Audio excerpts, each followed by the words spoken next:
This is a message for God's chosen people. I guess you know who you are, and if you don't, I'm going to show you your flag in the background. And my message to you is that God has never chosen you, because God has always been looking through your eyes, looking for itself out in the outside world. And God is not a personalized human figure behind the clouds that chooses or is angry or projects its wrath on our planet and humanity. But God is actually unity and oneness and void and universal consciousness, and there is no experience in unity or oneness. And that's why God comes here as us, dividing himself in a million small parts, in you and me and the trees and the rocks and the grass, in order to rediscover himself and to find out who he really is, searching in the outside world in fame, money, fortune, and sex, and the dream car and the dream house, and the dream wife and the dream husband, and in addictions and all kind of distractions. But actually all that is to no avail, because it doesn't work, and there is no Messiah or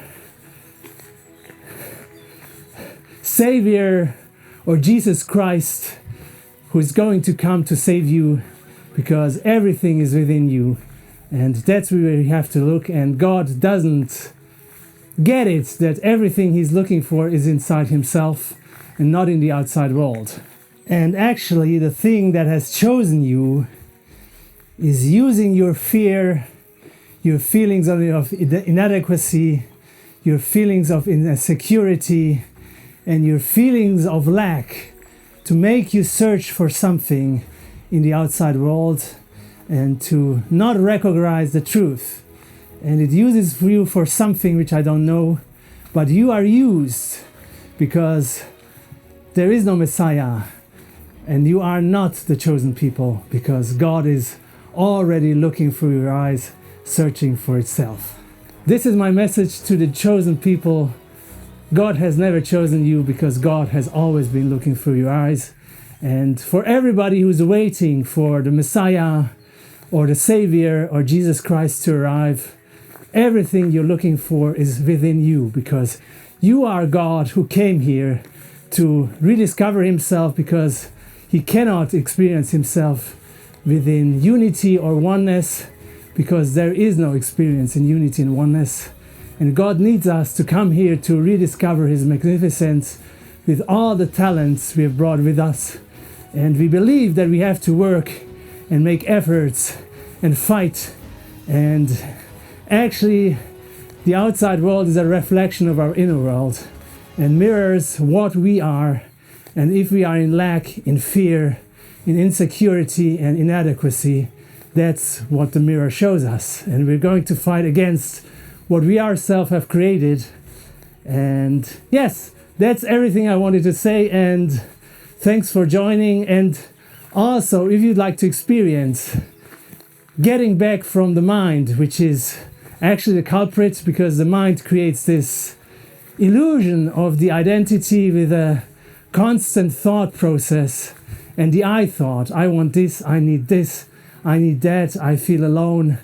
And it creates this illusion of this separate self which we buy into. And there is no separate self, because if we follow the thing that's looking through your eyes or through our eyes back to its source, we find that there is no source.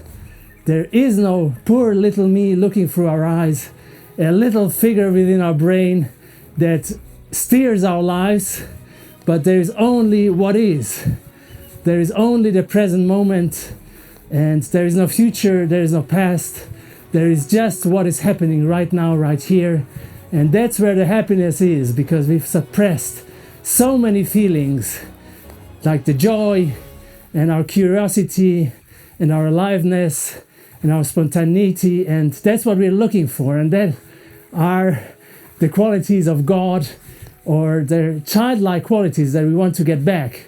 And there is no God or Messiah or Jesus Christ who's going to save us, because everything we're looking for is within us, and we are the Savior ourselves, but not to reign above people or to dominate people, but to really live our own lives and follow our inner guidance and our intuition and our divinity. And if you'd like to experience that yourself, getting back from the mind to the heart, I would like to invite you to click the link in the description, and there you get to my nature retreats and to the language of connection and the circle of wisdom, where we communicate in a very, very different way, and everything within us is invited, welcome, acknowledged, and accompanied, without wanting to change each other, because change and transformations happen when everything can be the way it is, and it's acknowledged and seen and heard without wanting to fix or repair or do anything with it. And thanks for watching, thanks for listening, thanks for joining, and I'm looking forward to seeing you soon. Bye-bye. Take care.